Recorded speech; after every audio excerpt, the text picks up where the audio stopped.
네, 안녕하세요. 좀 전에 소개받은 엘리멘트의 모션입니다. 반갑습니다. 하필 오늘 제가 말씀을 드리는 자리가 AI 미덕까지 정한 자리라서 거짓말을 못하겠네요. 보통 제가 이런 말씀을 드리는 자리는 대부분 대기업에서 오신 분들이 많이 계신 자리라서 조금 제가 잘 모르는 얘기를 하더라도 질문이 없거나 너무한 경우가 많은데 오늘은 좀 긴장을 해야 될 것 같습니다. 들으시면서 궁금한 점 있으시면 이따가 별개로 질문을 받도록 하겠고요.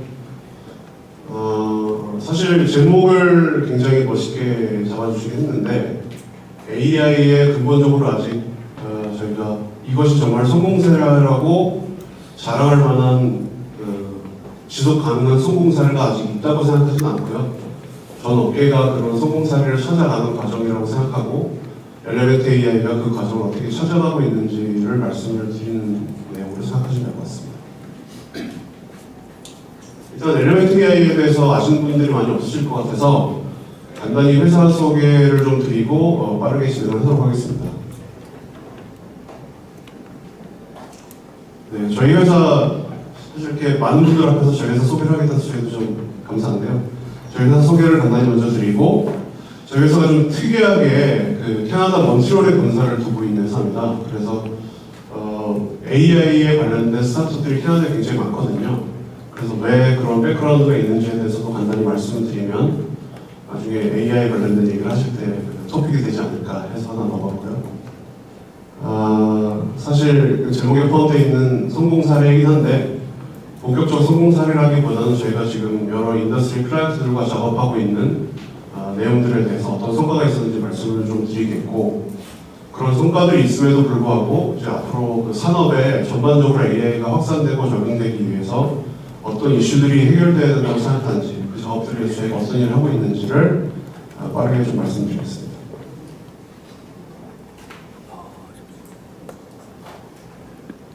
네, 다 아시다시피 AI의 연구 기반은 수십 년 전, 5, 60년 전부터 시작이 되었고, 그동안 한 두세 차례 보통 AI의 겨울이라고 하는 시간이 지나면서 부침을 반복해 왔는데요. 한 10년 정도 전이라고 보여집니다. 10년 정도 전부터 그 알고리즘의 브레이크스루가 일어나고 굉장히 많은 데이터들이 생겨나고 또 그 데이터들을 처리할 수 있는 어떤 GPU의 성능이 굉장히 강화되면서 AI 또는 좁게 보면 딥러닝이라는 기술이 이제 업계에서 주목을 받기 시작했고, 특히 우리나라에서는 잘 아시는 알파고 2014년 3월에 했던 것, 2016년 3월이었나요? 2016년 3월에 알파고가 이제 이세돌 부산을 이기면서 AI라는 용어가 일반 국민들께서도 잘 아시는 용어가 되었죠.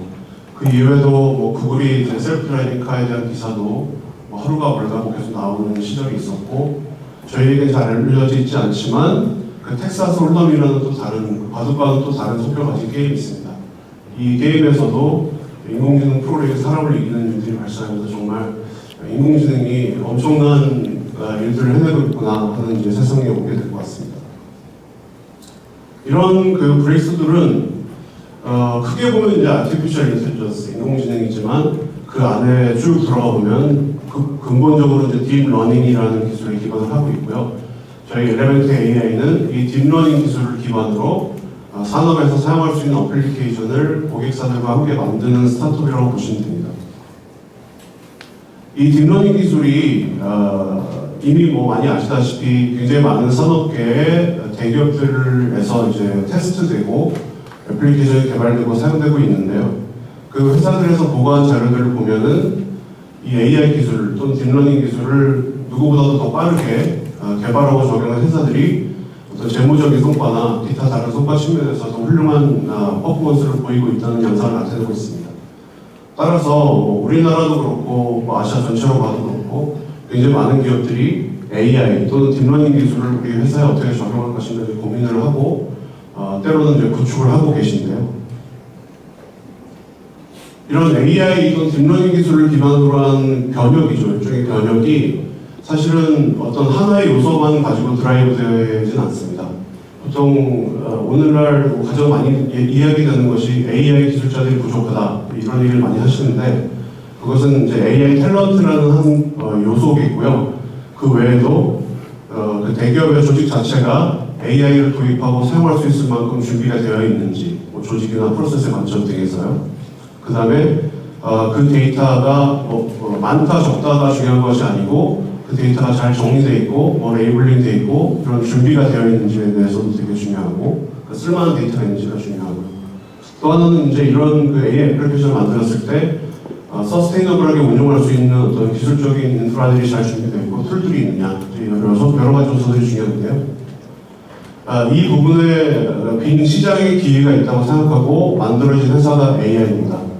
대기업의 현장을 가보시면 대부분 AI 탤런트가 모자라죠. AI 기술자들이 없습니다. 그리고 AI를 적용하기 위해서 비즈니스를 어떻게 변경해야 되는지, 뭐 프로세스나 조직적인 고려가 어떻게 필요한지 등에 대해서도 저희와 같은 외부의 전문가가 이야기하셔야 될 경우가 많고요.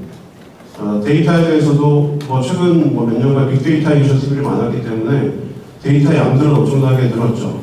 그렇지만 그 데이터들을 실제로 AI 어플리케이션이 이해하고 처리할 수 있도록 프리프로세싱이라고 하죠. 그런 작업들 하는 거에는 굉장히 많은 또 준비와 전문가적인 식견이 필요합니다. 그래서 그런 작업들도 저희가 기여할 부분이 있다고 판단이 됐고, 마지막으로 우리나라의 경우에는 많은 기업들이 AI 고려를 하실 때 GPU 서버를 DGX나 볼타 같은 서버들을 딱 사놓으시고 시작하신 경우도 있지만, 기본적으로는 이제 그 이코노미 오브 스케일을 달성하기 위해서 테크놀로지 인프라나 툴들도 외부의 파트너들과 협업해야 될 경우가 필요하죠. 그런 경우에 저희가 그런 서비스를 제공하는 외부의 그 서드파티 솔루션 프로바이더로 사업을 하고자 이제 엘리멘트 AI라는 회사가 만들어졌다고 보시면 될 것 같습니다. 첫 번째로는 엘리멘트 AI의 가장 강점이라고 볼 수가 있겠죠. 전 세계의 어떤 다른 그 유사 스타트업들 대비 가장 수요도 많고 가장 수준이 훌륭한 AI 엔지니어들, AI 리서처들을 보유하고 있는 회사입니다. 잠시 후에 설명드리겠지만 저희 엘리멘트 AI의 초기 창업자 중 한 분이 요시아 벤지오 교수님이신데요. 요시아 벤지오 교수님은 잘 아시다시피 보통 딥러닝의 3대 장이라고 하는, 지금 구글에 계신 제프리 힌튼 교수님, 그 다음에 페이스북에 계신 얀르콩 교수님과 더불어 이제 몬트리올 대학에서 아직도 후학을 양성하고 계시고 이제 밀라이 디렉터로 일하고 계시는 AI 또는 딥러닝 쪽에서 아주 유명한 교수님이신데요. 이 교수님과 엔터프라이즈 소프트웨어 업계, 그 다음에 스타트업 벤처 캐피탈 업계에 아주 경력이 많으신 분들이 몬트리올에서 5분이 이제 창업을 하신 회사입니다. 이 분들을 중심으로 한 200분 이상의 인하우스 AI 사이언티스트라고 되어 있는데, AI 사이언티스트가 200분 있는 건 아니고요. 그 밑에 이제 엔지니어, 개발자, 디자이너, 전략가들을 다 포함해서 지금 전체 저희 글로벌로 봤을 때 전체 인력이 한 270명 정도 되는 스타트업입니다. 저희 회사가 2016년 10월에 세워졌으니까 한 2년 안 되는 기간에 이제 270명으로 늘었으니까 많이 늘었다고 볼 수가 있죠. 저희 창업자들이 CEO는 아마 잘 모르시겠지만 JD 소프트웨어라는 회사의 Chief Innovation Officer로 일을 하셨던 장 프랑스와 바네라는 분이시고요. 그 두 번째 보이는 분이 이제 요시아 벤지오 교수님입니다. 그래서 요시아 벤지오 교수님과 요시아 벤지오 교수님 밑에서 공부를 했던 니콜라 샤파도나 필립 보드왕이라는 분들이 합쳐서 이제 저희 리서치 아젠다를 드라이브하면서 저희 회사의 코어 멤버로 일을 하고 계시고요. 그 외에도 이제 비즈니스를 드라이브하거나 저희가 가진 리서치 기술을 프로덕트화하는 관점에 있는 시니어들이 핵심으로 참여해서 저희 회사를 이제 끌어가고 있습니다. AI라는 영역이 제가 이제 캐나다에 가서 실제 리서처들이 문제를 해결하는 과정을 보니까 제 커뮤니티가 굉장히 중요한 것 같더라고요. 어떤 문제 해결하는 방식이 쿠키커터 방식으로 딱 정해져 있지가 않고 굉장히 많은 다양한 분야의 연구를 하는 리서처들이 모여서 어떤 해결책이 가장 좋은 해결책인지를 끊임없이 연구하고 논의하는 과정에서 해결책이 나오기 때문에 아까 말씀드린 그런 그 좋은 교수님들의 랩에 또 많은 연구자들이 있었고 그 연구자들이 저희 엘리멘트 AI의 초기 핵심 멤버들을 참여하게 됩니다.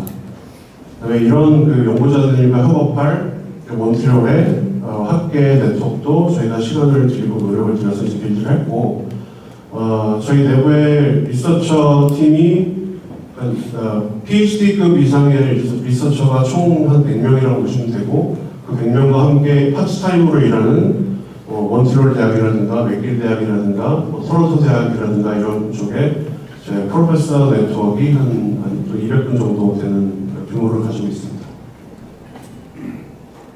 저희가 2016년 10월 설립한 이후에 아주 초기 투자, 그러니까 시드 투자를 받았었고요. 그 이후에 2017년 6월에 시리즈 A 펀딩을 했고, 시리즈 A 펀딩에 주로 참여한 회사들이 인텔 캐피탈과 텐센트, 엔비디아, BDC, 그다음에 우리나라에서는 이제 하나 인베스트먼트에서 마지막으로 이제 투자하셨습니다. 시리즈 A에 저희가 한화로 한 1,100억 원 정도 펀딩을 해서 지금 사업을 열심히 운영을 하고 있고, 아마 올해 내지는 내년 초에 시리즈 B 펀딩을 해서 향후 한 3년에서 5년 동안 사익을 가지고 대기업들에서 사용할 수 있는 AI 애플리케이션이나 프로덕트들을 개발하는 작업을 하려고 하는 회사입니다. 미리 말씀을 드렸는데요. 그래서 오피스 관점에서는 토론토가 가장 먼저 생긴 오피스고요. 토론토에 지금 약 200명 정도의 인력이 일을 하고 있고요. 몬트리올이었습니다. 몬트리올에서 200명 정도의 인력이 일을 하고 있고, 토론토에 한 60명 정도, 그다음에 나머지는 한 2개월 정도 전에 런던에 오피스를 세웠습니다. 런던 오피스의 헤드는 전에 구글 딥마인드에서 일하셨던 헬스케어 담당 시니어 리서처가 지금 디렉터를 하고 계시고, 아시아에서는 지금 현재 기준으로 싱가포르와 한국의 오피스를 셋업하는 작업을 하고 있습니다. 그래서 6월 말 내지 7월 초에 저희가 인코퍼레이션 할 예정이고요. 일본에는 이제 조인트 벤처가 하나 있어서 제가 일본 조인트 벤처까지 담당하고 있습니다. 우리나라와 인연이 조금 깊은데요. 아까 말씀드린 대로 하나와 투자를 하기도 했고, 작년 11월에 하나와 SK텔레콤, 그다음에 현대자동차에서 공동으로 펀딩을 한 조성한 글로벌 AI 펀드가 있습니다. 이게 450억 원 정도의 규모가 되는데요. 이 펀드의 목표는 글로벌 시장을 타겟으로 AI 기술을 가진 회사들에 투자를 하는 게 목표고, 저희 엘레멘트 AI가 이 펀드의 테크니컬 어드바이저로 일을 하고 있고요. 사실 글로벌 회사들이 아시아의 지사를 생각할 때 보통 이제 싱가포르, 일본 이렇게 먼저 생각을 하는데, 한국의 한화와 인연도 있지만 한국의 어떤 저희와 같이 일할 대기업들도 많이 있고, 그런 여러 가지 이유로 한국 오피스를 동시에 세우고 있고, 캐나다에도 몬트리올이나 토론토에도 한국에서 이민을 가셨거나 한국의 배경을 가진 직원들이나 리서처가 꽤 있습니다. 중국계의 인력보다 한국계 인력이 많은 좀 되게 특이한 경우의 회사라고 보시면 될 것 같습니다. 어떤 타임라인으로 마켓을 보고 있느냐, 저희의 타겟이 예를 들면 제가 전에 문담했던 카카오에서 만드는 B2C 대상의 카카오 스피커 이런 제품이 아니고 대기업을 대상으로 솔루션을 공급하는 회사이다 보니까 마켓을 조금 지금 많이 보시는 그래프와 좀 다르게 볼 수가 있는데요. 저희가 보는 관점에서는 지금 현재 시점은 아직 마켓이 테이크오프하지 않은 시점이라고 보고 있고, 이후에 한 3년, 짧게는 3년, 길게는 5년 정도 시간이 걸리면서 대기업들이 마음을 놓고 검토해서 도입할 수 있는 AI 관련 어플리케이션이나 시스템들이 나오는 시점이 될 것이다, 이렇게 보고 있고요. 그 시점을 타겟으로 그때까지 살아남고 이제 제품 개발할 수 있는 펀딩과 연구 개발과 다양한 커스텀 개발 프로젝트를 하고 있습니다. 프로덕트 스트래티지는 계속 사실 변동되는 거라서 큰 의미는 없는데요. AI 스타트업이라면 다 고민하고 계실 코어 컴포넌트를 기준으로 지금 프레트레인드 모델을 만들고 있고요. 그 코어 컴포넌트로 가면 비전, 컴퓨터 비전이겠죠. NLP, 그 다음에 휴먼 인터페이스, 타임 시리즈, 레프레젠테이션 러닝, 오퍼레이셔널 리서치, 이런 한 6개, 7개 정도의 코어 컴포넌트를 가지고 지금 프레트레인드 모델을 만들면서 프로젝트를 진행하고 있고, 그걸 가지고 실제로는 제조, 금융, 보험, 그다음에 리테일, 트랜스포테이션, 로지스틱스 이런 몇 개의 코어 버티컬을 중심으로 클라이언트 개발을 하면서 해당 고객사의 문제를 AI 기술로 또는 딥러닝 기술로 해결하는 프로젝트를 진행하면서 커스텀 개발을 하고 있다고 보시면 될 것 같습니다. 저희가 어떤 방식으로 클라이언트와 일을 하냐면 커스텀 개발을 지금은 중심으로 하고 있다고 보시면 될 것 같아요. 우리나라 클라이언트를 제가 이제 지난 몇 개월간 쭉 만나보니까 아까 말씀드린 대로 우리나라 고객들은 AI라는 용어나 AI가 무엇인지에 대해 되게 익숙하세요. 다들 기본적인 지식은 갖고 계시고, 그래서 AI로 무엇을 할 수 있는가, AI가 무엇인가에 대한 어떤 상위수된 질문보다는 AI 또는 딥러닝의 어떤 그런 그 구체적인 기술을 가지고 우리 회사의 비즈니스를 어떻게 바꿀 수 있는가부터 논의하게 되는 경우가 많습니다. 이게 좀 특이한 게 아시아만에서 뭐 싱가포르이든 말레이시아 같은 다른 나라, 또는 일본, 또는 북미, 유럽 이런 쪽에서는 AI에 대해서 되게 하이 레벨하게 알고 있지만 AI가 뭔지 다시 설명해줘라고 이제 저희하고 얘기하시는 고객들 많은데, 그래서 이제 저희가 때로는 제가 왼쪽에 보시는 것처럼 뭐 비전 개발 이런 프로젝트도 합니다만 한국에서는 거의 이제 그 AI를 가지고 어떤 과제들을 할 수 있는지를 만드는 로드맵 프로젝트를 먼저 하게 됩니다.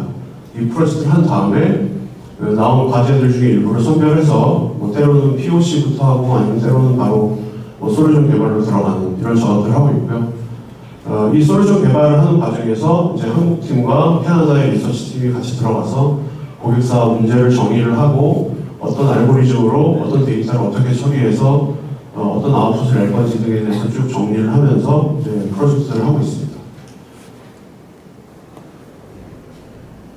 이건 넘어가도 될 것 같고요. 그래서 저희 회사의 강점이라고 하면 결국 이제 글로벌 2000 회사들의 AI에 관련된 어플리케이션 공급한 서비스를 제공하기 위해서 어플라이드 리서치 사이언티스트나 근본적인 연구를 하는 펀더멘털 리서치, 또 AI에 관련된 경험이 있는 개발자나 디자이너, 그다음에 이제 저희와 같이 일할 어떤 교수님의 네트워크 이런 좋은 팀을 갖고 있고, 이 좋은 팀과 함께 이미 지난 한 2년간 다양한 대기업들과 일하면서 AI 비전이나 로드맵을 수립하는 방법론들, 솔루션을 개발할 때 필요한 방법론과 여러 가지 인프라스트럭처나 툴 이런 것들을 이제 만들어가고 있고요.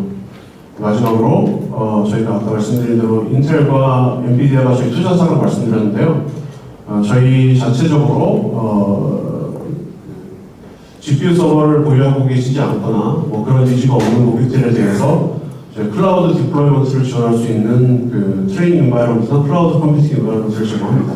그래서 그런 인프라스트럭처까지 갖춘 토탈 솔루션을 제공할 수 있는 B2B AI 솔루션 프로바이더라고 저희 회사를 이해하시면 될 것 같습니다. 자, 아까 말씀드린 대로 잠깐 이제 도대체 왜 캐나다에서 저희 회사가 출발한 건지, 또 캐나다에 왜 AI 회사가 많은 건지 말씀드릴 필요가 있을 것 같은데요. 역사적으로 사실 인공지능이라는 토픽이 시작되고 나서 캐나다뿐만 아니라 미국의 뭐 실리콘밸리나 이런 동부에서도 계속 그런 연구가 있었다고 해요. 근데 제가 그 연구자들과 교수님들과 얘기를 해보니까 실리콘밸리는 인공지능의 어떤 그 암흑기가 올 때마다 아무래도 커머셜리 오리엔트된 사람들이 많고 그런 회사들이 많고 펀드 성격들이 그렇다 보니까 지원이 이제 들쭉날쭉했다고 하는데, 캐나다의 경우에는 연방정부와 주정부가 어쨌든 지난 10몇 년간 최소한 꾸준히 한 토탈 3, 4조 정도 얘기하는 것 같은데 그런 정부의 그 투자가 있었다, 그런 얘기가 있고요. 그런 투자에 힘입어서 밀라나 벡터 인스티튜트 같은 그 인공지능 업계에서의 그 탑이라고 얘기할 수 있는 리서치 커뮤니티 연구기관들이 이제 그 캐나다에만 존재하고 있고요. 그에 따라서 결국 오랜 업력과 오랜 경험이 쌓이면서 전 세계적으로 아주 뛰어난 인공지능 연구자들이 캐나다에 이제 많이 모이게 되었다고 해요.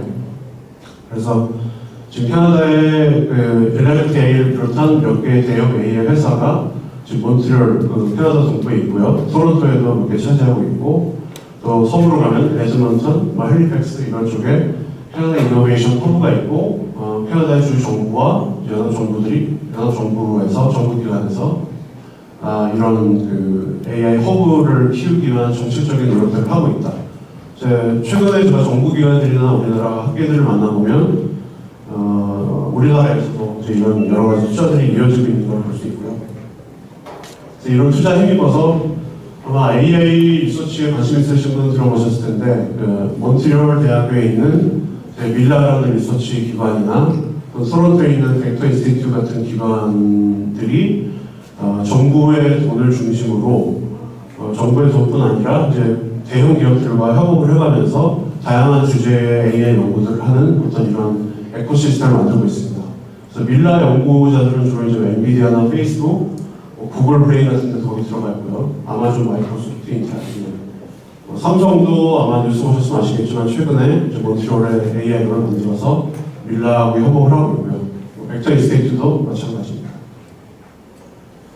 이 결과 저희가 한 두 달 정도 전에 AI 탤런트가 전 세계에 얼마나 있을 것이냐에 대한 리포트를 냈는데 결국 캐나다에 굉장히 많은 훌륭한 AI 연구자들이 존재하게 됐고 따라서 이제 연구자들이 많은 캐나다에 스타트업들이 생기고 투자가 몰려들고 한 결과가 된 거죠.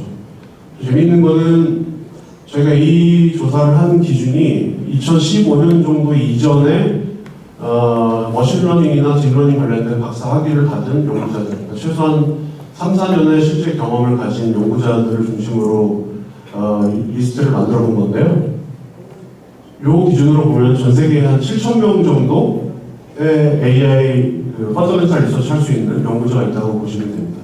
그 중에 한 6,000명 정도는 우리가 보통 얘기하는 가파에 가 있어요. 즉 구글, 아마존, 페이스북, 알리바바 그런 데 가 있고 그런 연구자들은 뭐 일반적인 외부의 다른 회사, 삼성, LG, GM 대우 이런 데랑 프로젝트 할 수가 없는 사람들이고 그 가파에서 중요한 업무들을 하겠고 텐서플로우 같은 거 만드는 사람들이겠죠. 나머지 1,000명 중에 이제 저희 회사와 타이트하게 붙어 있는 사람들이 한 150명 정도라고 보시면 되고 나머지 이제 850분 정도가 전 세계의 AI 스타트업들과 함께 이제 서져 있다. 그렇게 보시면 됩니다. 그래서 AI 관련된 캐나다 스타트업 맵을 만들어보면 뭐 자세히 보이진 않겠지만 이런 다양한 스타트업들을 만들어낼 수 있는 그 벤처 캐피탈들이 굉장히 많고 AI 전문으로 하는 벤처 캐피탈들, 오머스 벤처라든지 리얼 벤처스라든지 이런 회사들이 많습니다. 그래서 우리나라 펀드뿐 아니라 북미의 펀드들도 캐나다 몬트리올이나 토론토나 에드먼턴에 매년 굉장히 많은 AI 행사가 열려요. 그럴 때 가서 이런 펀드들 또는 VC들과 논의를 해서 어떤 회사에 투자를 할지 이런 것들을 하는 모습을 심심치 않게 볼 수가 있고 작년만 해도 한 캐나다 달러니까 2천 원 정도 되겠고 2천 원 정도의 캐나다 AI 스타트업에 투자가 됐습니다. 근데 뭐 여기도 문제가 없는 것은 아니에요. 굉장히 많은 투자가 이루어졌지만 사실 시간이 지나면서 어떤 회사들의 투자액이 늘어나냐면 뭐 구글, 페이스북 같은 거대 IT 기업들의 투자가 늘어나면서 캐나다에서 투자된 AI 인력과 연구의 결과가 결국은 또 구글이나 뭐 페이스북 같은 회사에 더 많이 이용되는 거 아니냐 하는 어떤 반성이랄까요? 그런 우려의 목소리들이 캐나다에서 나오고 있고 사실은 저희 엘리멘트 AI도 그런 목소리에 대한 대안으로서 나온 회사라고 볼 수가 있습니다. 캐나다의 정부가 열심히 투자하는 돈 또는 캐나다의 벤처 캐피탈들이 투자하는 돈이 결국은 어떤 캐나다의 훌륭한 회사를 키우는데 기여를 했으면 좋겠다는 생각에서 나왔다고 보시면 되고요.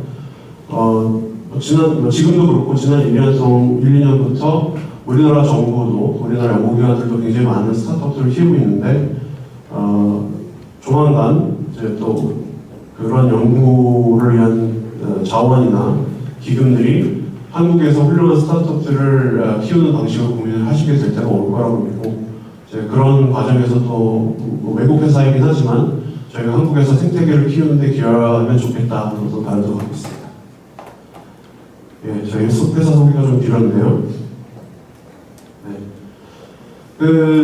제가 이 자료를 만들면서 한번 쭉 저희 데이터베이스를 살펴보니까 저희 회사 창립한 거부터 보면 약간 2년 안 되는 시간이긴 하지만 POC나 진짜 솔루션 개발 프로젝트를 포함해서 저희가 한 120개 정도의 유즈 케이스를 만들긴 했어요.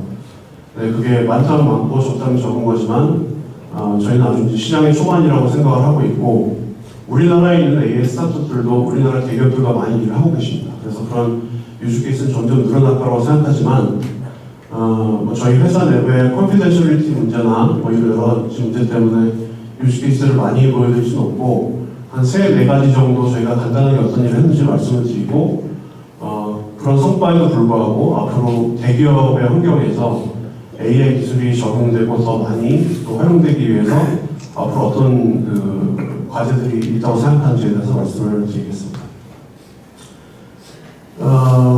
AI로 뭘 할 수 있냐 할 때 보통 뭐 5개 내지 8개의 프레임워크로 많이 얘기를 하는데요. 뭐 큰 차이는 없습니다. 그래서 뭐 세그멘테이션이나 디텍션, 프리딕션 포캐스팅, 레코멘데이션, 오퍼레이션 옵티마이제이션, 뭐 플래닝, 에셋 옵티마이제이션, 제너레이션 뭐 이렇게 해가지고 굉장히 많은 산업계에 쓰일만한 리서치나 유즈 케이스들이 있고요. 저희도 이 범주에서 크게 벗어나지 않는 범위 내에서 다양한 버티컬의 대기업과 이제 협업을 하고 있습니다. 근데 아까 말씀드렸다시피 저희의 포커스는 이 알파고나 뭐 챗봇, 뭐 자율주행차 또는 AI 어시스턴트 이런 쪽보다는 기업의 이 백엔드에 있다고 볼 수 있는 본질적인 그 밸류체인 시스템, 로지스틱스 오토마이제이션이라든지 오토메이션, 뭐 RPA 또는 로보틱스 자체 또는 뭐 공장의 프레딕티브 메인턴스 이런 쪽을 중심으로 하는 회사라고 보시면 됩니다. 그래서 그 임플리멘테이션 방법론이나 진행하는 방식이 조금 틀리고 관점이 틀리다고 생각하는데요. 뭐 어떤 게 마켓 사이즈 관점에서 어떤 게 큰지를 지금 논의하는 건 큰 의미는 없지만 지금 마켓에 존재하는 굉장히 많은 AI 스타트업들이 저 빙산의 위에, 물 위에 드러난 쪽에 집중을 하고 있다고 저는 생각하고 있고, 하지만 그보다 훨씬 더 의미 있고 큰 시장이 이 수면 밑에 있는, 빙산의 밑에 있는 해당하는 부분이라고 생각하고 이 부분을 집중적으로 공략을 하고 있습니다. 그래서 저희 회사의 사업적인 관점에서는 아까 말씀드린 제조, 금융, 보험을 중심으로 한 금융, 그다음에 리테일, 트랜스포테이션 로지스틱스 이런 관점에서 이렇게 회사의 밸류체인을 나열을 하고 그 밸류체인별로 지금 기업들이 익히고 있는 이슈들이나 문제들이 어떤 건지, 그다음에 그 문제들을 해결할 수 있는 유즈 케이스는 뭔지 이제 이런 식으로 정리를 하면서 고객들과 의사소통을 하고 프로젝트를 발표를 내고 작업을 진행하고 있는데, 이런 과정을 거쳐서 발굴 해서 진행한 몇 개의 예를 보여드리겠습니다. 요건 아까 제가 모델 말씀드린 건데요. 과연 현재 저희가 타겟으로 하고 있는 대기업을 대상으로 하는 AI 솔루션 또는 AI 유즈 케이스라는 관점에서 진정한 성공 사례라고 할 수 있을 만한 게 있느냐라는 질문을 해봤을 때 좋은 AI 유즈 케이스가 없어서가 아니라 대기업이라는 환경이 어떤지에 대한 이해와 대기업에서 AI가 본격적으로 쓰이기 위해서 추가적으로 준비해야 되는 내용들이 있기 때문에 아직은 진정한 성공 사례를 얘기하기보다는 초기에 발굴된 사례라고 얘기하는 게 좋겠다는 의미로 이제 쓴 장표고요. 여기서 주목해 보실 것은 지금 그 뉴스나 마켓에 회자되는 대부분의 애플리케이션들이 저 왼쪽 두 번째 박스에 해당하는 쿨 데모에 해당한다고 보고 있어요. 이 쿨 데모는 마치 AI가 우리 인간 세상의 많은 문제를 이미 해결해주고 있고 굉장히 빠른 시간에 해결해줄 수 있을 것으로 보이게 하긴 하지만 실제로 영속적으로 사업을 운영해야 하는 대기업의 관점에서는 아직 넘어야 할 산이 많다. 그래서 스케일러블하게 디플로이를 하거나 실제로 하나의 어떤 멀티플 AI 유즈 케이스가 기업 내 어떤 그 러닝을 계속 활성화하면서 인사이트를 주면서 기업 내 핵심 시스템으로 자리 잡아서 돌아가기 위해서는 아직 해야 될 것들이 많고 넘어야 될 산들이 많다. 그런 의미로 이제 말씀드리기 위해서 노력합니다. 이런 전제를 자꾸 까는 거는 저희가 지금까지 만든 AI 유즈 케이스도 잘 안 되는 것도 있고 그렇다는 얘기죠. 그 정도로 받아주시면 될 것 같고요. 첫 번째는 저희 리테일 유즈 케이스인데요. 카피캣 파인더라고 저희가 이름을 붙였습니다. 뭐 중국에 굉장히 복제 제품이 많은 건 아시잖아요. 이 저희 클라이언트는 사실 보시다 보면 아실 수 있지만 소비재나 생활용품 또는 과자, 음료 이런 것들을 만드는 이제 글로벌 회사인데 이 회사는 다른 유사 회사와 다르게 굉장히 빠르게 신제품을 출시하고 혁신적인 제품을 만드는 회사로 되게 유명합니다. 근데 이 회사의 고민이 뭐냐면 신제품을 출시하자마자 2주 후, 한 달 후 중국에 가보면 그런 비슷한 제품이 나와 있거나 또는 아주 중국이 아니라도 유사 제품이 다른 리테일러 웹사이트에 올라와서 굉장히 싼 가격에 자기 회사 제품을 이제 수익이나 매출을 갉아먹고 있다. 그래서 이거를 이제 해결을 하고 싶은데 사실 이 해결 과정에 굉장히 매뉴얼한 레이버가 많이 들어가는 작업이에요. 실제로 사람의 손을 타지 않고 별로 이 작업을 할 수 있는 방법이 아직까지 없어서 저희가 이제 이 작업을 어떻게 할 것인가에 대해서 논의를 AI에 혹시 딥러닝 활용을 할 수 있는지 대해서 얘기를 했었고요. 요거를 클릭을 해야지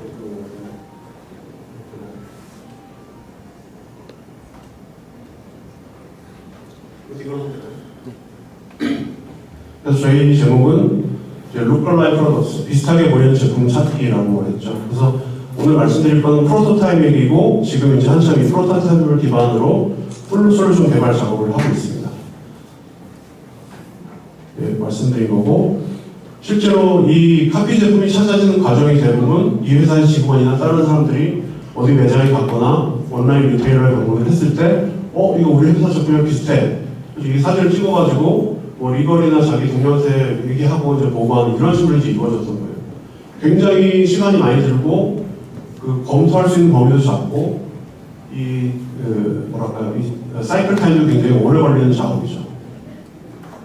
그래서 궁극적으로 이 회사 하고 싶은 것은 뭐 예시적인 이미지지만 어떤 로봇가 있어서 이 로봇가 매대를 쭉 검사하면서 특정 뭐 이 로봇가 이 회사에 거실 수도 있고 아닐 수도 있지만 검사하면서 오리지널 제품과 유사한 어떤 카피캣 제품을 판별하는 시스템을 갖고 싶은 겁니다. 이제 이런 작업을 하는 건데요. 네. 그래서 지금 기준으로 볼 때 어떤 한 제품의 카피 제품인지를 판별해서 이게 진짜 카피인지 아닌지를 판단해서 리걸 액션을 취할 때까지 보통 7개월 정도 걸리는 것을 3일 안에 할 수 있는 어떤 시스템을 구축하기 위한 이제 프로토타입이었고요. 근데 이게 프로토타입이니까 아까 말씀드린 로봇부터 만들어서 뭐 하는 이 3일 전체 사이클을 돌릴 수는 없고 저희가 흔히 말하는 뭐 MVP라고 잘 아시죠? 그래서 워킹 프로토타입 UI를 만들고 보통 이제 온라인 리테일러에 대해서 자동으로 그 제품들의 이미지를 스크래핑하고 이런 작업을 해야 될 텐데 그걸 스태틱 스크래퍼로 작업을 하고 모든 제품을 할 수 없으니까 이 회사의 12개 제품 대상으로 이런 작업을 진행했습니다. 저희가 그 유저 워크플로우를 먼저 말씀드리는 게 좀 이상하실 수도 있는데요. 저희가 현장에서 작업을 해보면 거의 모든 AI 솔루션이 사용자 행동의 변화를 수반을 합니다. 그래서 현재의 이 작업을 하는 프로세스가 어떻게 되고 AI 솔루션에 들어갔을 때 나중에 어떤 프로세스가 도입되어야 하고 그에 따라서 사람의 활동이 어떻게 바뀌어야 되고 KPI가 어떻게 바뀌어야 되고 이런 게 반드시 고려가 돼야 돼요. 그래서 저희가 보통 작업을 유저 워크플로우로 시작을 하고요. 그래서 AI가 자동적으로 카피캣 제품을 판별을 내면 이 판별에 문제가 있죠. 그다음에 그 사용자에게 담당 사용자겠죠. 이메일 얼러트를 보내고 이메일 얼러트를 받으면 이 카피캣을 판별하는 포털에 접속을 해서 사람이 마지막으로 이게 진짜 카피캣인지 아닌지 최종적으로 판단을 하고 그래서 이제 업무팀으로 리포트를 하는 이런 플로우 되고요. 그래서 이런 화면에 스태틱 스크래퍼를 사용해서 저희가 8개인지 9개 정도의 대형 웹사이트, 리테일 웹사이트를 정했고 거기서 메인을 신상품으로 올라온 제품들에 대한 이미지를 이제 긁어내죠. 긁어내서 그 상세 제품 영역의 제품을 읽어내서 이 제품이 우리 12개의 제품에 해당하는 오리지널 제품과 비슷한 이미지가 있는지 판별을 하고 그 다음에 비슷한 제품이다, 카피캣 제품이다 판별이 됐을 때 사용자에게 이메일을 보내서 사용자가 대시보드에서 이렇게 카피캣인지 아닌지를 이제 대시보드 통해서 판단할 수 있게 하고 카피캣이 맞으면 사용자가 yes 버튼을 눌러서 이제 리갈로 들어가서 그 다음 작업을 할 수 있게 하는 이런 플로우로 되어 있고요. 네, 있고. 근데 이제 얘기를 하다 보니까 비슷하게 보이는 건 두 가지가 있는 거예요. 단지 그 비주얼만, 이미지만 비슷한 것들이 있고 이미지는 별로 없는데 사실 텍스트가 비슷한 것도 있잖아요. 뭐 슬로건이나 캐치프레이즈 같은 거 비슷하게 썼을 수도 있잖아요. 근데 이제 이런 것까지 사실 다 하려면 뭐 OCR이라든가 NLP 이런 여러 가지 이제 추가적인 기술 요소가 필요해서 이런 것들을 풀 솔루션 개발로 진행을 하고 있고 저희 프로토타입의 범위는 이제 비주얼 루컬라이크만 진행을 했었습니다. 네, 그 얘기고요. 그래서 오리지널 제품의 이미지를 이제 피드포워드 네트워크였던 것 같은데 딥러닝 알고리즘을 사용해서 실제로 오리지널 이미지의 레프레젠테이션을 만들어내고 이 회사의 12개 제품 중에 이제 한 제품당 이제 하나의 모델을 작성을 했고 이 모델을 기준으로 캡처된 카피캣이라고 의심되는 제품들에 대해서 카피캣인지 아닌지는 스코어를 만들어내고 그 스코어가 높은 경우에 이제 얼러트를 보내는 이제 이런 컨셉으로 모델이 만들어졌고요. 대충 이런 식으로 보시면 되죠. 그래서 리테일러 웹사이트가 여러 개가 있고 스크래퍼가 긁어낸 이미지에 대해서 프로덕트 데이터베이스를 매칭을 해서 리테일별로 토탈 제품이 몇 개 있고 A 제품 몇 개 있고 그 중에 A사 제품과 비슷한 제품이 뭐 9개다 11개다 이런 식으로 뽑아내는 이런 흐름으로 이제 시스템이 만들어졌고요. 이건 넘어가시면 될 것 같고. 그래서 सब셋 오브 프로덕트 12개 제품 저희가 집중해서 12개 제품이고요. 근데 뭐 제가 여기서 자세하게 어떤 알고리즘을 썼고 어떤 문제가 있었고 이런 걸 말씀드리기는 뭐 제 능력도 안 되고 그게 중요한 건 아닌 것 같고 이 프로토타이핑에서 가장 의미가 있었던 것은 이따가 잠깐 말씀드릴 explainability에 대한 토픽이에요. 클라이언트 상황에 따라서 또는 저희가 해결하려고 하는 문제에 따라서 설명력이라는 게 중요한 것도 있고 중요하지 않은 경우도 있어요. 예를 들면 고객에게 대출을 해줘야 될지 말지에 대한 판단을 하는 A 유즈 케이스라면 사실 나중에 감독기관과의 인터페이스도 있기 때문에 설명력이 되게 중요할 거고요. 또 예를 들어서 그게 아니라 어떤 드릴링을 하는 효율을 증가시키는 AI 유즈 케이스라면 설명력이라는 게 그렇게 중요하지 않고 결과적인 퍼포먼스가 가장 중요한데 이 유즈 케이스는 그 중간 정도라고 저희가 봤고요. 최종적으로 이 제품이 진짜 카피캣인지 아닌지 판단하기 위해서 사용자가 어떻게 빨리 왜 인공지능 시스템이 이 제품을 카피캣이라고 판단했는지를 알려주는 게 업무 프로세스상에 굉장히 중요했고 이게 나중에 리걸 디파트먼트로 가서 해당 그 카피캣을 만든 회사와 소송을 하거나 어떤 협상을 하거나 하는 과정에서 굉장히 중요한 아이템이 됩니다. 이런 문제를 어떻게 해결을 할 것이냐가 되게 중요했고 지금 많이 논의되고 있는 라임이라는 방법을 써서 로컬리 인터프리터블 모델 어그노스틱 익스플레이너빌리티라는 아이템을 써서 저희가 최종 사용자에게 이 제품이 카피했다는 노티를 줄 때 어떤 이유로 이 인공지능 알고리즘이 이 제품이 카피캣 같다고 판단했는지를 이런 그 비주얼이니까 그 지역별로 이렇게 표시를 해서 이제 주게 됩니다. 지금 보시면 저 왼쪽 제품의 이름은 파이어크래커고 오른쪽 카피캣 제품 이름은 마운팝인데요. 이름은 전혀 비슷하지 않고 그 안에 있는 제품의 모양이 굉장히 비슷하죠. 그래서 이 모양이 비슷하기 때문에 카피캣인 것 같다는 설명을 한 거예요. 이제 이런 작업들을 어떻게든 사실 기술적인 요소만 가지고 되는 것은 아니고 비즈니스 문제의 종류와 성격에 따라서 인공지능 알고리즘뿐 아니라 어떤 업무 프로세스상에서 좀 고려해야 될 것들이 있고요. 이런 부분들이 실제로 대기업에서 인공지능을 적용할지 말지에 대한 굉장히 중요한 키포인트가 되긴 합니다.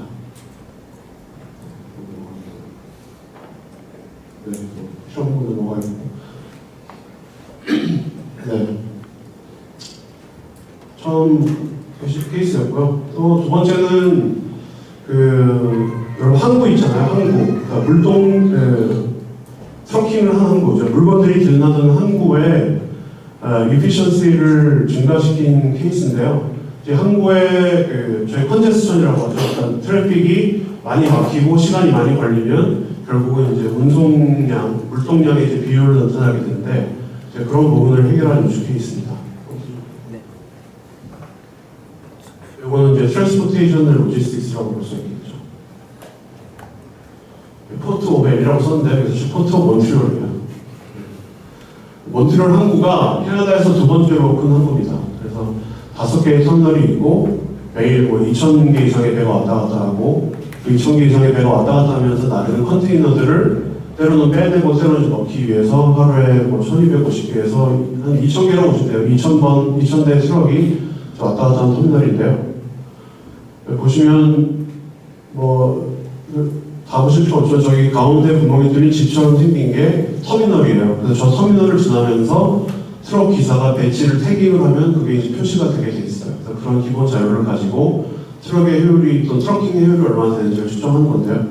저 왼쪽에 보면 이제 공도가 있죠. 공도에서 트럭이 들어와서 이 항구로 들어왔다는 표시를 배지를 태깅을 하게 되고 중간에 이제 트레인 기차가 왔다 갔다 기차도 이제 물건을 나르니까요. 이렇게 기차 왔다 갔다 하는 길이 있으면 기다렸다가 자기가 배정을 받은 그 터미널로 가서 이제 물건을 실어 나르고 다시 나오는 이런 구조인데, 자, 현재 이슈는 예측을 잘해서 내가 언제 시내에 있는 트럭킹 기사 또는 트럭 창고에 있는 또는 트럭에 그 항구에 배달을 해야 할 컨테이너를 싣고 있는 트럭이 언제 항구로 출발해야 되는지까지에 대한 예측을 하지 못하는 현재 시스템 때문에 이게 몬트리올 뉴스에 기사를 난 건데, 공도를 이렇게 트럭들이 메우고 있는 거예요. 밖에서 기다리는, 언제가 될지 모르는, 예측할 수 없는 상황 때문에 이제 이런 상황을 개선하기 위해서 이제 저희가 프로젝트를 진행했고, 결국 문제는 언제 트럭 기사가 출발을 해서 트럭으로 들어가야 되는 예측할 수 있느냐,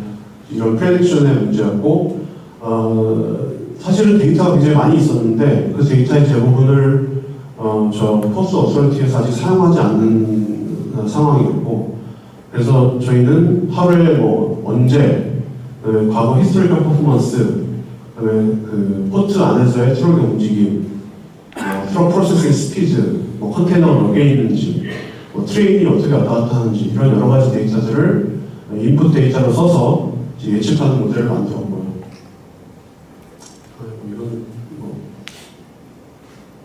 그래서 굉장히 많은 데이터가 있는데도 불구하고 지금 이제 여러 가지 데이터들을 기차가 언제 드나드는지라든가 터미널별로 이동 시간이 어떤지라든가 여러 데이터를 활용하지 않아서 그냥 단지 이렇게 분산되어 있어 보이는 데이터였다는 점이고, 그런 데이터를 추가적인 아주 구체적인 그 트럭의 움직임을 나타내줄 수 있는 데이터를 써서 세그멘테이션을 한 결과, 해서 이제 예측 모델을 만든 결과 이제 그 초록색이 기존의 어떤 그 통계적인 데이터 모델을 만들었던 예측 시간을 통해서 트럭들이 실제로 움직였을 때 에러가 발생한 오차범위였고, 이제 그 밑에 초록색이 저희 예측 모델로 실제로 트럭을 이제 움직였을 때 실제 예측 시간과 실제 움직인 시간의 차이를 나타내고 있는데요. 이렇게 어쨌든 제가 기억하기로 이전의 모델 대비, 그러니까 스태티스틱한 모델 대비 30-40% 정도의 개선이 있었던 걸로 기억을 합니다. 그래서 이게 그 공도에서의 트럭의 컨제스션을 얼마나 막아주는지 아직 모르지만 이런 그 유의미한 30-40%면 굉장히 큰 거죠. 이제 그게 돈으로 환산될지는 모르지만 그런 의미 있는 데이터가 있을 거예요.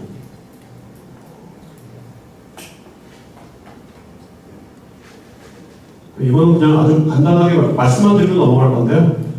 이건 기억하셨습니까? 네, 여기 이제 일본에서 저희가 조인트 벤처 하고 있는 예제인데, 일본에는 아시다시피 강소기업들이 많잖아요. 우리나라에도 강소기업이 있습니다만, 일본의 그 LCD 디스플레이 업체 중에 이건 기사에 나온 거니까 제가 말씀드리면요, 타카노라는 회사가 있습니다. 타카노라는 회사가 굉장히 그 사업 범위가 넓은 회사인데, 그 중에 핵심 사업 중에 하나가 LCD 디스플레이 기판에 대한 이제 검사, 오류 검사, 결함이 있는지에 대한 검사하는 장비를 만드는 회사고, 그 장비의 일본에서의 마켓 쉐어가 80% 정도 회사예요. 이 회사가 결국 하드웨어로서 LCD 기판을 사진을 이제 두 장을 찍어서 리프렉티브한 거랑 트랜스퍼런트라는 사진 두 장을 비교를 해서 디펙트가 있는지 없는지, 얼마나 있는지, 이거를 문제가 있어서 돌려보내야 되는지 그냥 빼도 되는지, 이런 것들을 이제 검사하는 장비인데, 이 검사의 정확성을 높이기 위해서 소프트웨어적인 인공지능, 딥러닝 알고리즘을 저희가 개발을 해서 아예 하드웨어에 탑재를 해서 이제 비즈니스를 하기 위해 전개를 하고 있는 거고, 이런 사례는 이제 저희로서도 좀 새로운 비즈니스 모델이죠.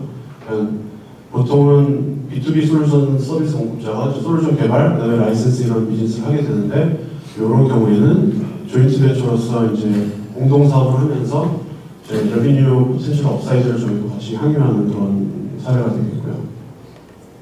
네, 이건 자세한 이미지는 중요한 것 같지 않습니다.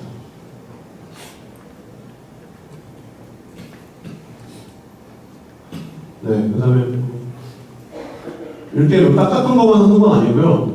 저희도 재밌는 걸 하는데, 저희 회사 내부에 아트 위드 AI라는 디비전이 있어서 물론 그거는 뭐 저희 돈을 버는 디비전은 아니고 음악이나 예술 관점에서 AI를 어떻게 조명해볼까 하는 연구를 하는 그룹도 있어요.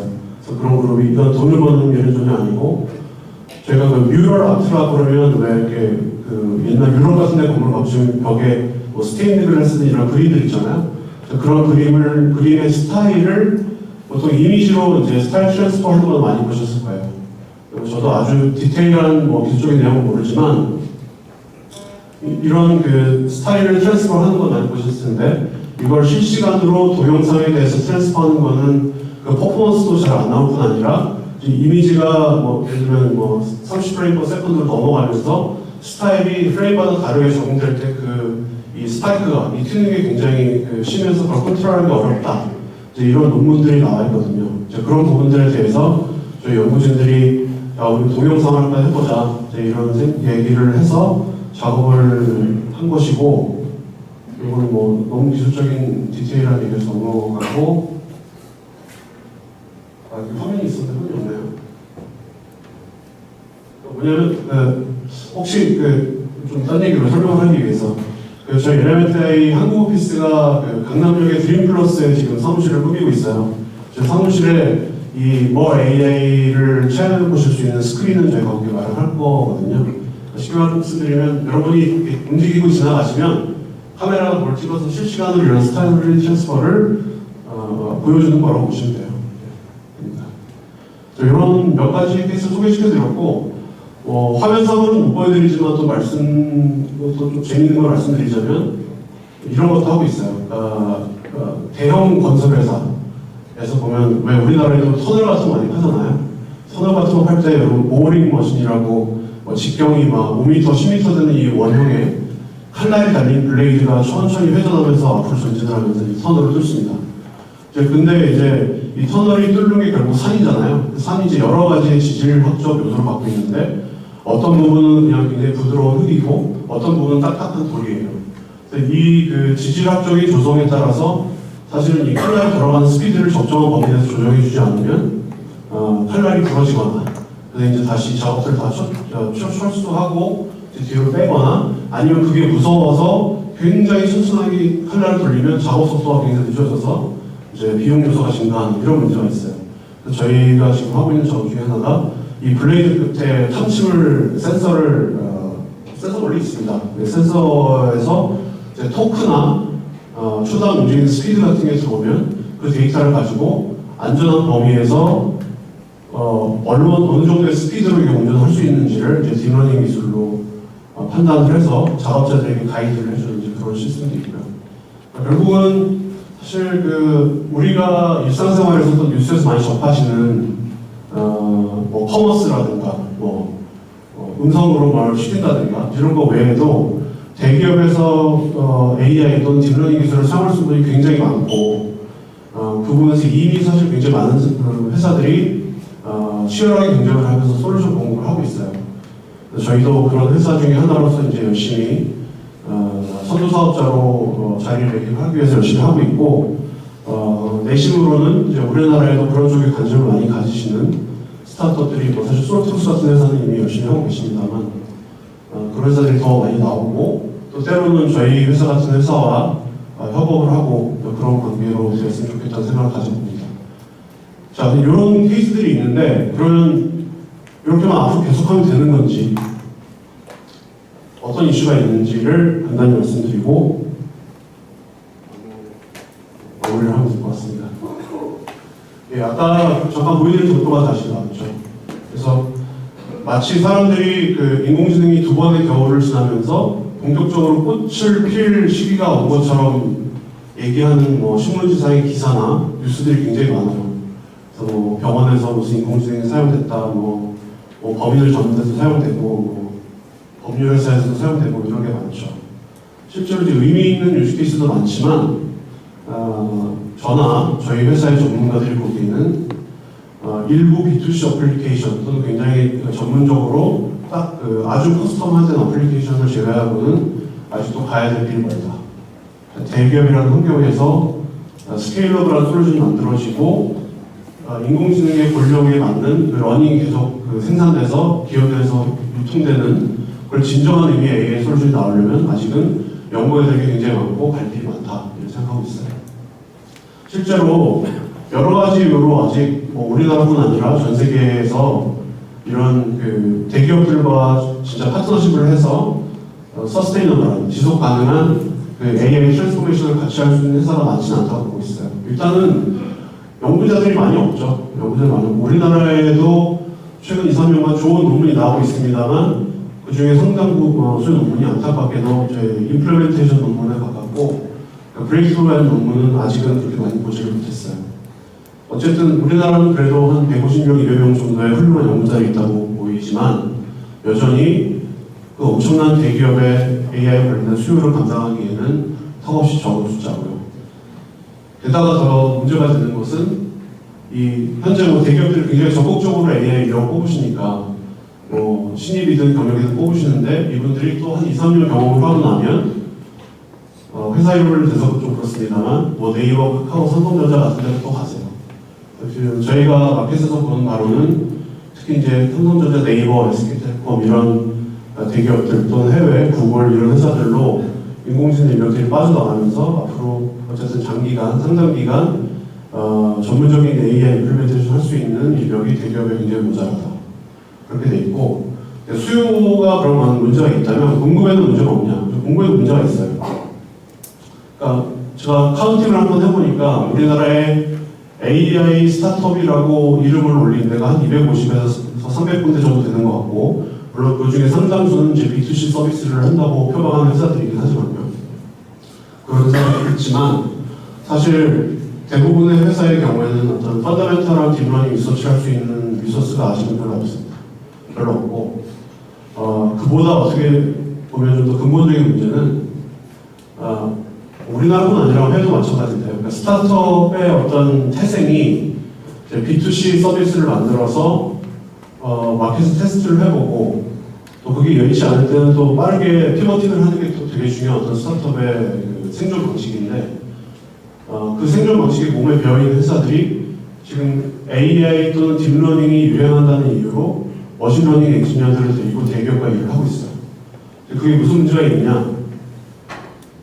제가 디스커션을 하고 지금 프로젝트를 논의하고 있는 클라이언트 중에 하나가 꽤 빨리 한 2년 정도 전에 제 공장에 그 프로세스를 메인트넌스하는 AI 솔루션을 어떤 한 스타트업과 만들었는데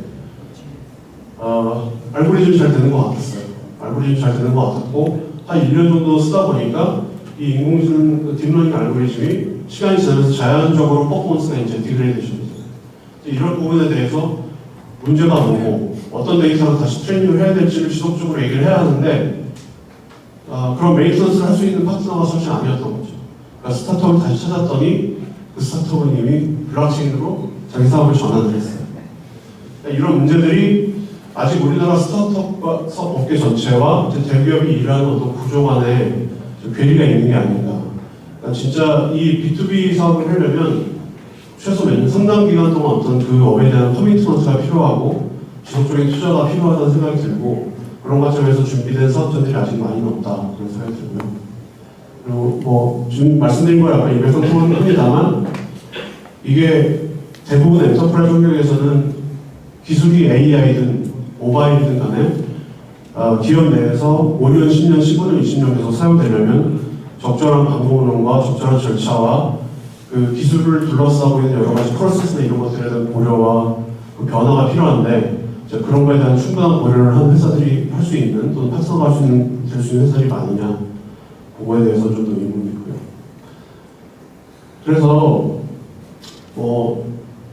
앞으로 어떤 것들이 바뀌어야 되는 생각은 저희 회사에서도 그렇고 저도 그렇고 계속 바뀔 것 같아요. 바뀔 것 같지만 지금까지 저희가 관찰한 바에 따르면 일단은 아직도 많은 대기업들이 AI나 딥러닝에 대해서 일을 하고 계십니다만 여전히 오해하고 계신 부분이 많다. 그런 부분에서 저희 같은 회사를 비롯한 많은 AI 스타트업이나 그런 선구자들이 마켓에 에듀케이션을 많이 해야 될 것 같고 또 기업에서 AI를 사용하기 위한 방법론과 툴, 그러니까 AI의 본질적인 어떤 알고리즘 말고도 이 알고리즘을 안정적으로 기업에서 계속 쓸 수 있게 하는 메서더리지나 툴이 뭘까 이런 거에 대한 고민을 좀 더 많이 해야 될 것 같고 마지막으로는 이건 시간이 오래 걸리는 일이긴 합니다만 대기업에서 스케일러블하게 또는 지속 가능하게 AI 알고리즘을 배포하고 사용할 수 있게 하는 딥러닝 관련된 리소스 토픽들이 아직도 많이 있어요.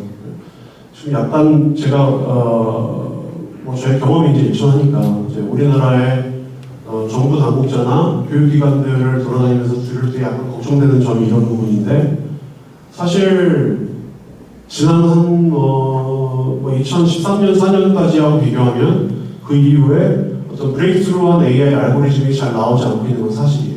그렇다고 AI 자체가 또 딥러닝 자체가 대기업에 바로 적용할 수 있을 만큼의 커머셜리 스테이블한 기술이 단계로 들어가고 있느냐? 그렇지 않습니다. 굉장히 연구할 토픽이 많고 그런 부분들을 지속적으로 연구할 수 있는데 정부나 뭐 당국이나 학계의 투자가 계속 이어져야 될 것 같아요. 단순히 텐서플로우를 잘 쓸 수 있는 사람, 뭐 태아노를 잘 쓸 수 있는 사람, 이런 사람이 필요한 시점은 아직 아닌 것 같아요. 본격적으로 기술이 활용될 수 있는 시기까지는 그래도 우리나라에서도 아직 늦지 않았고 투자할 토픽이 많아서 그런 근본적인 연구에도 신경을 계속 써야 되는 게 아닌가 싶은 생각이 듭니다. 간단히 몇 개 말씀드리면, 일단 첫 번째로 마켓에서 많이 오해하고 계신 게 그냥 기존 시스템에다가 API로 인공지능 솔루션 끼면 되는 거 아니냐. 그렇지 않죠. AI는 실행 중심의 시스템이 아니고 기업의 러닝을 활성화하는 시스템이죠. 그래서 기업의 조직 구조나 프로세스를 변경시킨다고 말씀드렸죠. 그래서 그 마인드셋과 그런 케이퍼빌리티를 갖추는 과정, 고민하는 과정이 필요하고, 또 뭐 한꺼번에 다 바꿔야 되냐, 뭐 그런 건 아니고, 그리고 굉장히 많이 오해하시는 게, 아마 얘기를 해보셨던 분이 있으시다면 아실 텐데, AI 도입하면 AI가 다 알아서 하겠지. 마치 아티피셜 제너럴 인텔리전스 같이, 무슨 사이버 다니는 무슨 터미네이터 같이 다 알아서 할 것 같다는 기대를 하고 계시지만 사실 그렇지 않죠. 굉장히 많은 데이터 전처리 작업과 모델을 만들어 주신 다음에 그 이후에 메인터넌스나 리트레이닝 작업들, 이런 굉장히 많은 작업들이 필요해요. 그런 작업들에 대해서 이해를 시키고 그럼에도 불구하고 투자를 하실 수 있게 하는 어떤 설득 작업이 필요하고요. 또 많은 경우에 이제 이게 어려운 것 같으니까 되게 쉬운 거 먼저 하려고 하시는 경우도 있어요. 뭐 그게 꼭 틀리다고 할 수 없지만 너무 쉬운 걸 하다 보면은 이거 왜 딥러닝을 해야 되지? 뭐 통계적인 방법으로 해도 되는 건데 이런 경우도 꽤 있어요. 그래서 확실하게 딥러닝의 밸류를 보여줄 수 있는 좋은 유즈 케이스를 전략적으로 선택하는 것도 굉장히 중요한 것 같고요.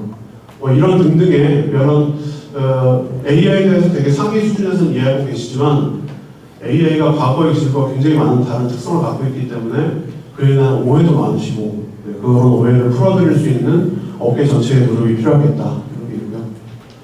그다음에 대기업을 위한 방법론 관점에서는 아까 잠깐 말씀드렸지만 지금 상당히 많은 대기업에서 저희한테 요청이 올 때도 기술에 되게 집중을 하세요.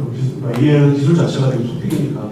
그렇지만 이 기술이 기존에 있는 대기업에 적용되기 위해서는 뭐 비즈니스 케이스라든가 뭐 사용자에 관련된 프로세스나 사용자의 비해를 어떻게 바꿔야 되는가 하는 여러 가지 요소들이 그 못지않게 실제적인 디플로이에 중요하다는 점을 말씀드리고 싶고요. 이런 점이 적용되지 않으면 이 AI 유즈 케이스를 왜 했냐라든가 이걸 어떻게 써 하는 소리가 반드시 나옵니다. 그런 부분을 잊지 않으셨으면 좋겠고 방법론 차원에서 모델을 만들기 전부터 설명력이 어느 정도 필요한 유즈 케이스인지 또는 바이어스에 대해서 어느 정도 대처를 해야 되는 부분인지에 대한 면밀한 검토, 모델 디플로이한 다음에도 이 스테빌리티를 어떻게 확보할 건지 모델에 대해서. 이게 규칙 기반의 어떤 시스템이 아니기 때문에 이 변동성이 있거든요. 그런 부분을 관리하는 부분.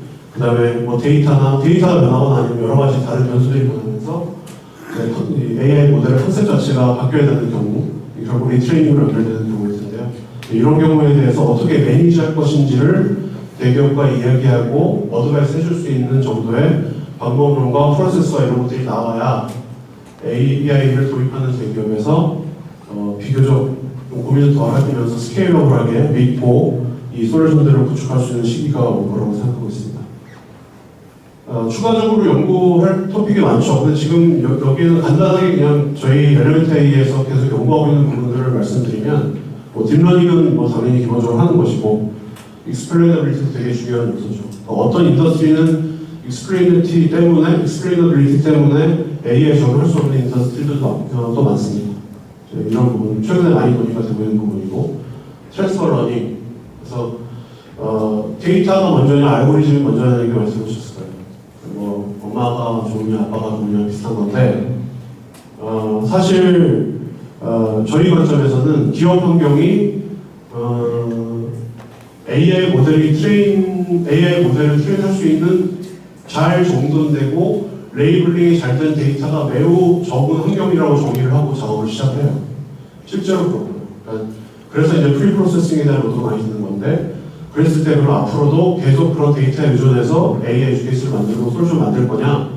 다른 방법이 있어야 된다는 점에서 이런 데이터가 적은 환경 또는 데이터가 적은 환경에서도 기존의 다른 유즈 케이스의 러닝을 새로운 유즈 케이스에 적용할 수 있는 어떤 방법을 찾아보는 관점에서 트랜스퍼 러닝도 굉장히 중요한 토픽이고 저희도 열심히 연구를 하고 있고요.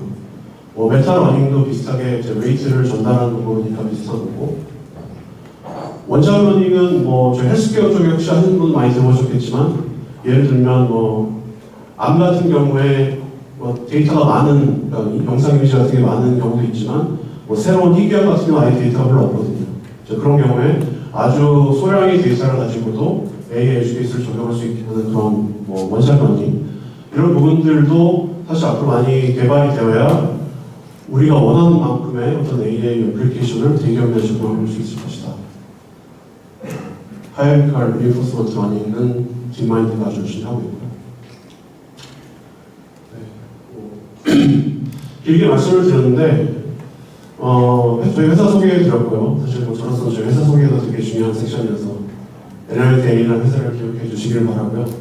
저희와 함께 사실 많은 스타트업들이 대기업에서의 AI 유즈 케이스를 발굴하기 위해서 많이 노력하고 있는 걸 알고 있어요. 솔트룩스 같은 회사도 지금 그런 회사 중에 하나를 알고 있고, 그렇지만 이 업계의 대기업 환경에 AI가 광범위하게 사용되기 위해서 아직 갈 길이 멀고, 성공 사례를 많은 회사들이 이제 힘겹게 만들어가는 과정이라고 봐주시면 될 것 같고, 그 와중에 아직도 이제 우리나라 엔지니어들이나 리서처들에게도 어떤 그 브레이크스루가 정말 중요한 연구들을 할 수 있는 기회와 환경들이 분명히 만들어질 거라고 생각합니다. 그런 환경에 저희 엘리멘트 AI가 뭐 하나의 또 파트너로서 또 선택지로서 자리를 하고 있으면 좋겠고요. 이와 관련해서 대기업과 같이 일을 해보고 싶은데 뭐 저희와 협업을 원하시거나 또는 뭐 또 다른 생각들을 나눠보고 싶으신 스타트업들이 있으시면 언제든지 환영하니까요. 연락 주시기 바라겠습니다. 네, 긴 시간 들어줘서 감사합니다. 네, 감사합니다. 총 질의 한 2분 정도만 받고, 네, 저희가 너무 많은 분들이 와주셨기 때문에 대표님께 궁금한 부분이 또 있으실 것 같아요. 2분 정도만 질의 받고 마무리하도록 하겠습니다. 그리고 최종 질의 진행하기 전에 저희 행사의 원활한 진행을 위해서 안내 말씀 한 번만 드리겠습니다. 저희가 다음 섹션이 이제 정보 발표 세션입니다. 정보 발표 세션에서 발표해 주시는 유철환 변리사님, 최동철 부사장님, 김성일 대표님, 강성호 매니저님께서는 이 앞쪽 자리로 와서 대기해 주시면 감사하겠습니다. 그럼 청중 질의 2분 정도 받도록 하겠습니다. 손 들어주시면, 선택해 주시면 저희가 마이크 가져다 드리도록 하겠습니다.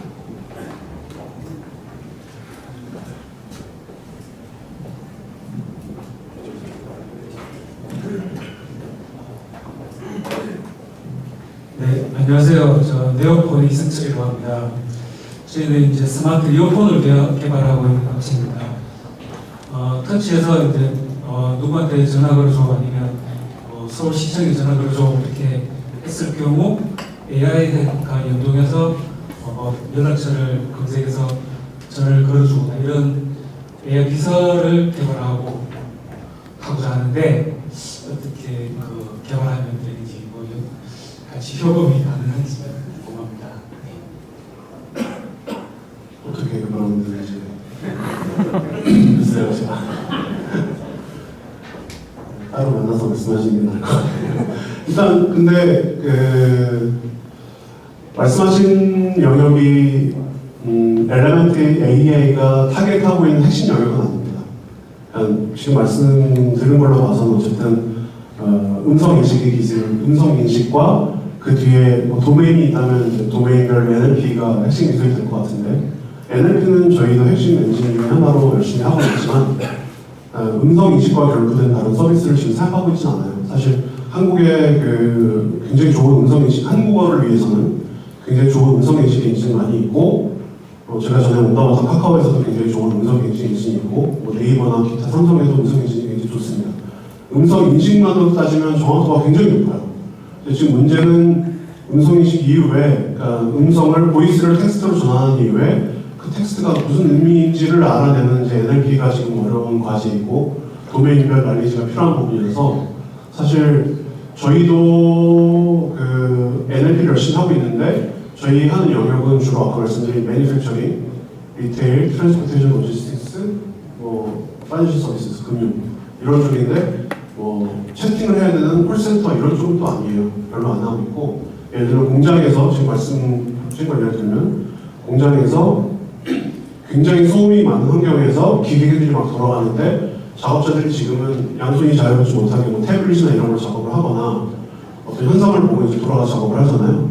그런 컨트롤을 아예 이어폰으로 할 수 있게 하려면 이런 그 소음을 걸러내고 음성인식을 해서 그 도메인에 맞는, 예를 들어 공장의 메인턴스에 맞는 NLP 엔진을 구축을 해서 사용자의 명령에 뭐 밸브 몇 번을 꺼라든지 뭐 이런 것들을 해야 되잖아요.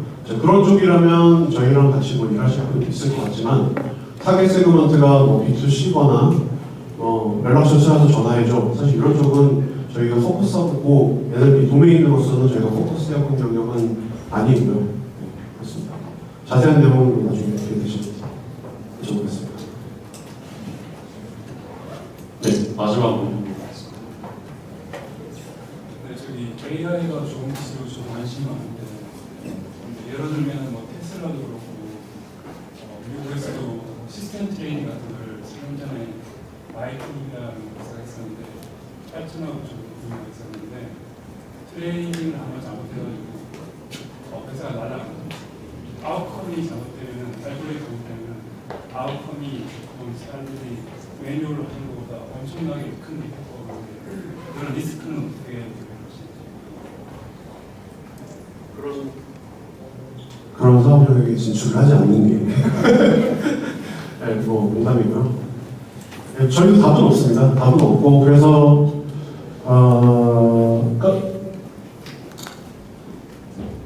뭐 그런 현상이 일어나는 이유와 그런 현상을 막는 방법은 사실 굉장히 많이 보완이 돼야 될 것 같아요. 많이 보완이 돼야 될 것 같은데, 지금 시스템 트레이닝에 관련된 그런 문제들은 굉장히 그 사람이 하는 일이 단순하다고 생각을 하고 그 프로세스 자체를 그냥 머신에 맡겨버리자는 아주 단순한 생각에서 출발을 해서 난 사고들이 많은 것 같거든요. 그러니까 아까 말씀드린 대로 뭐 저희 정표는 없었지만 저희는 아티피셜 제너럴 인텔리전스를 개발하거나 그 시대가 굉장히 빨리 도래할 거라고 믿는 쪽이라기보다는 아티피셜 내로 인텔리전스, 그러니까 사람이 하는 일을 어떻게 도와줄 것이냐에 대해서 훨씬 더 많은 일이 중단기적으로 이루어져야 한다고 믿는 회사 중에 하나예요. 사실 연구자들이 되게 그룹이 다르거든요. 그러니까 예를 들면 딥마인드 같은 경우는 AGI 쪽에 가까워요. 하는 일이 그냥 비즈니스를 러닝하는 거나 뭐 게임하는 거나 이게 그냥 기계가 늘고 알아서 하게 될 것이다 라는 그런 목표를 가지고 일을 하고 있고, 저희는 트랜스포메이션을 하긴 하겠지만 기존 비즈니스 프로세스에서 사람이 하던 일을 조금 더 높은 밸류를 가진 일을 사람이 하게 하고 여전히 사람의 판단이 되게 중요하다는 전제를 가지고 솔루션이나 시스템 개발을 해요. 제가 그런 철학에서 출발을 했을 때는 분명히 제가 지금 구체적인 프로세스 말씀드릴 수 없습니다만, 시스템 트레이딩이든 아니면 저희도 이제 캐피탈 마켓에서 투자하시는 리서처들이 뭐 정보를 분석하거나 포트폴리오 조정하는 관점에서 인공지능 기술 적용하는 프로젝트를 하고 있거든요. 근데 거기에서 사람을 전부 다 드러내고 기계가 처음부터 데이터를 수집해서 의사를 결정하게 하진 않아요. 아까 보셨다시피 카피캣 제품을 판별하는 데 있어서 결국은 사람이 한번 마지막 작업을 걸러내잖아요. 물론 트레이닝의 경우에는 그 속도와 볼륨이라는 게 이 유식에서 너무 틀리기 때문에 적용돼야 될 해결책은 틀리겠습니다만, 어쨌든 그런 기계가 모든 것을 알아서 할 것이고 사람은 할 일이 없어도 된다라는 철학보다는 사람이 하는 일을 어떻게 바꾸면 더 편해지고 더 사람이 높은 밸류의 일을 하게 될 수 있을까? 그런 어프로치가 일단은 되게 중요하다는 게 저희 회사의 철학이고, 그런 방향으로 계속 고민을 해나가다 보면은 또 점점점 우리 익스플레이너빌티 얘기한 것처럼 그런 문제들을 막을 수 있는 장치들을 그런 프로세스나 시스템에 붙이게 되지 않을까 싶고요. 답은 안 될 것 같습니다. 이게 제가 드릴 수 있는 최선인 것 같습니다. 네, 지금까지 1시간 가까이 열광해주시고 또 질의응답까지 맞춰주신 윤명찬 대표님께 큰 박수 부탁드리겠습니다.